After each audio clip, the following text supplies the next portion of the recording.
అందరికీ నమస్కారం. బుజ్జమ్మ తెలుగు ఛానల్కి స్వాగతం. ఈరోజు నేను చేస్తున్నానండి సగ్గుబియ్యం కిచిడి చేస్తున్నాను. ఈ కిచిడి చేయడం చాలా ఈజీ అండి, కాకపోతే ఇది పొడి పొడిగా పర్ఫెక్ట్గా రావటంలోనే ఉందండి. ఈ రెసిపీ మొత్తం తయారు చేసే విధానంలోకి వెళ్ళిపోదాం రండి. ఇక్కడ బౌల్లోకి 1 కప్పు సగ్గుబియ్యం తీసుకుంటున్నానండి. ఈ సగ్గుబియ్యాన్ని 2-3 సార్లు కంపల్సరీగా వాష్ చేయాలి. ఇలా వాష్ చేయటం వల్ల మనకి నానబెట్టినప్పుడు పొడి పొడిగా వస్తుందండి. కంపల్సరీగా వాష్ చేయాలండి.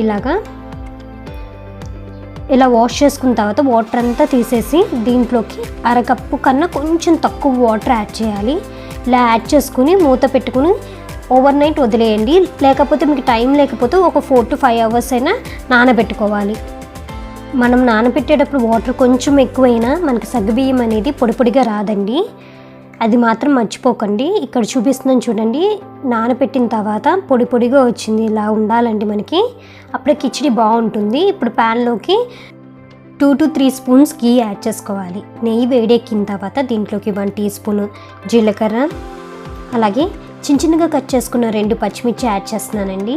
అలాగే కొంచెం కరివేపాకు, 1/2 టీ స్పూన్ పసుపు యాడ్ చేసుకున్నాక బాగా వేగనివ్వాలి. ఇలా పోపు వేగిన తర్వాత దీంట్లోకి 1/2 కప్పు శనగగుళ్ళు వేయించుకున్నది యాడ్ చేసుకోండి. అలాగే 2 ఎండుమిర్చి, కొంచెం కొత్తిమీర యాడ్ చేస్తున్నానండి.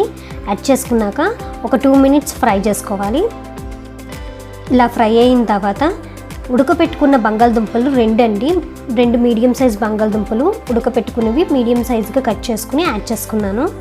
బాగా కలిసేలాగా కలుపుకోవాలండి.